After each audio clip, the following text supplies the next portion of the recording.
Assalamualaikum warahmatullahi wabarakatuh. Ila hadratin Nabi Mustafa Muhammadin sallallahu alaihi wasallam wa ala alihi wa ashabil kiram wa azwajihi wa waladihi wa dzurriyyati wa ali baiti. Lahumul Fatihah.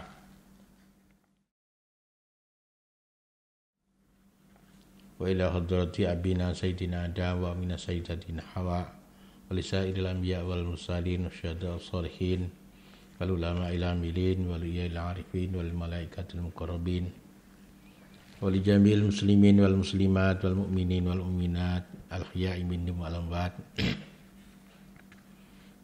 khususan walidaina wa muallimina ghafarallahu lahumul Fatihah.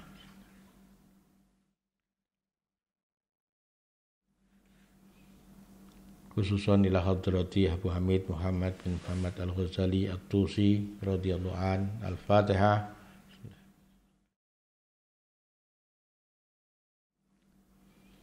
Subhanaka la ilma lana illa ma 'allamtana innaka antal alimul hakim.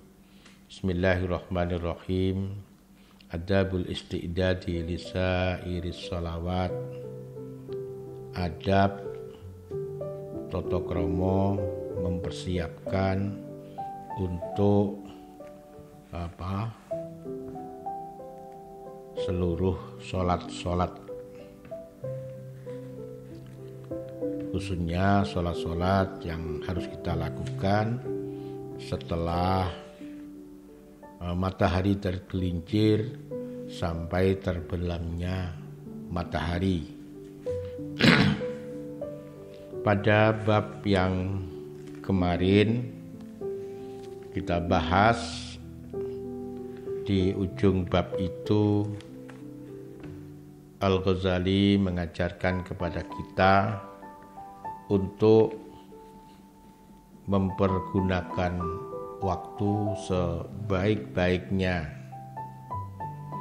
Ketika kita tidak yakin pergaulan kita dengan lingkungan kita membawa manfaat, maka uzlah lebih baik.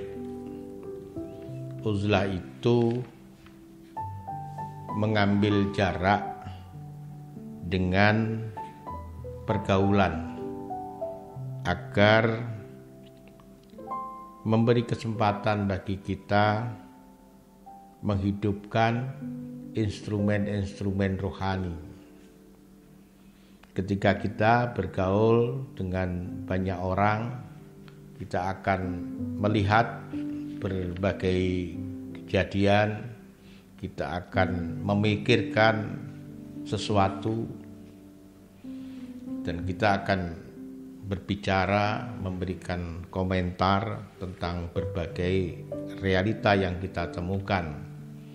Ketika kita mengambil jarak, maka kita bisa lebih menjaga dari kenyataan-kenyataan itu dan bisa menghidupkan instrumen rohani kita. Kita bisa melihat ke dalam diri kita, kita bermuhasabah, kita bisa menilai kepada diri kita sendiri. Itu saran Al-Ghazali. Pada bab ini Imam Ghazali mengajarkan kita apa yang seharusnya kita lakukan setelah matahari tergelincir sampai terbenamnya matahari. Yang pertama, kita bersiap sholat duhur. Kata beliau, sangat baik kalau sebelum masuk waktu duhur kita tidur sejenak. Karena tidur sebelum waktu duhur yang disebut tidur qailulah ini membantu bagi kita untuk bisa menghidupkan malam. Di dalam satu hadis dikatakan fa inna fiha ma'unatan ala qiyamil laili.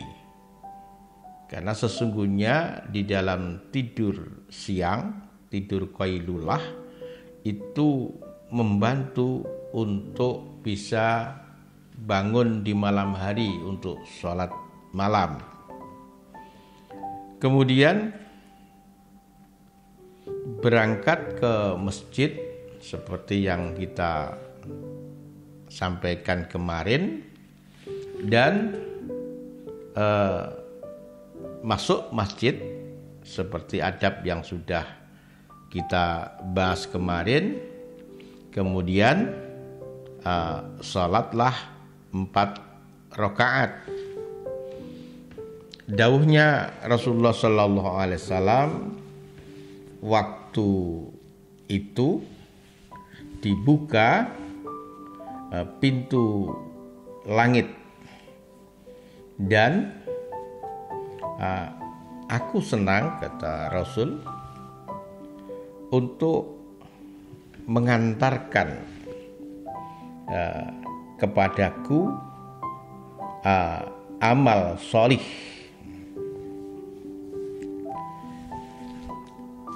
Jadi sholat 4 rakaat itu sebelum duhur itu amal yang sangat baik. Karena itu Rasulullah memanjangkan sholat itu, dan Nabi bersabda bahwa pada saat itu pintu langit dibuka dan Nabi senang untuk mengantarkan amal soleh itu, untuk menyaksikan amal soleh itu. Dan sholat 4 rakaat sebelum duhur itu termasuk sunnah muakkadah. Di dalam hadis dikatakan, barang siapa yang sholat 4 rakaat memperbagus rukuknya, sujudnya, maka sholat bersamanya 70.000 malaikat. Dan 70.000 malaikat itu mereka semua memintakan ampun kepada orang sholat sampai malam harinya. Setelah kita melakukan sholat 4 rakaat, maka kita melakukan sholat fardu seperti yang sudah kita sampaikan. Dan setelah sholat fardu, para santri, wali santri dan pemirsa, jangan menggunakan waktu kecuali beberapa hal, kata Al-Ghazali. Yang pertama, untuk banyak belajar, mencari ilmu. Kemudian yang kedua, untuk membantu sesama muslim, atau membaca Al-Quran, atau berusaha untuk memenuhi kebutuhan hidup untuk keluarga, untuk agama. Kemudian yang selanjutnya, ketika masuk waktu asar, maka sholatlah 4 rakaat sebelum asar. Dan sholat 4 rakaat sebelum asar itu, kata beliau, hukumnya sunnah muakkadah. Nabi SAW bersabda, rahimallahu imra'an shalla arba'an qabla al-'asri. Allah akan memberikan kasih sayangnya kepada orang yang sholat 4 rakaat sebelum asar. Para santri, wali santri, dan juga pemirsa. Kemudian sholatlah asar sebagai makmum, dan setelah sholat asar, ya, sekali lagi Al-Ghazali mengingatkan kepada kita untuk tidak menyia-nyiakan waktu, karena waktu setelah asar itu termasuk waktu yang sangat istimewa, seperti firman Allah di dalam Al-Quran, wasabbih bihamdi rabbika qabla tulu'isy syamsi wa qabla ghurubiha. Banyaklah bertasbih, memuji kepada Tuhanmu sebelum terbit matahari dan sebelum terbenamnya matahari. Oleh karena itu Al-Ghazali mengajarkan setelah sholat asar, gunakan waktu sebaik-baiknya, banyak membaca Al-Quran, banyak membaca istighfar, banyak juga berdoa, banyak melakukan muhasabah, dan mentertibkan aurat atau wirid-wirid kalian. Para santri, wali santri, dan pemirsa, itu apa yang sebaiknya kita lakukan setelah tergelincirnya matahari sampai terbenamnya matahari. Substansi dari apa yang kita lakukan pada kesempatan ini adalah hendaknya kita sungguh-sungguh memperhatikan waktu dan kesempatan yang Allah berikan kepada kita.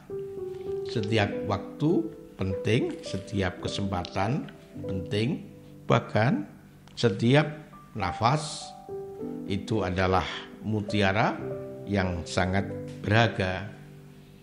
Maka pemanfaatan untuk sesuatu yang benar-benar manfaat, yang punya nilai ibadah dan pengabdian kepada Allah Subhanahu wa taala menjadi sebuah keharusan. Itu yang kita sampaikan dalam kesempatan ini, yang bisa kita rangkum secara singkat dalam bab Adabul Istidadi Lisairus Shalawat. Semoga bermanfaat, dan akhirnya saya ucapkan selamat berbuka. Semoga segala yang kita lakukan, khususnya ibadah-ibadah selama kita berpuasa, diterima oleh Allah Subhanahu wa taala, dan besok diberi kesempatan dan kekuatan oleh Allah untuk berpuasa lagi. Terima kasih. Wallahu muwaffiq ila aqwamit thoriq. Assalamualaikum warahmatullahi wabarakatuh.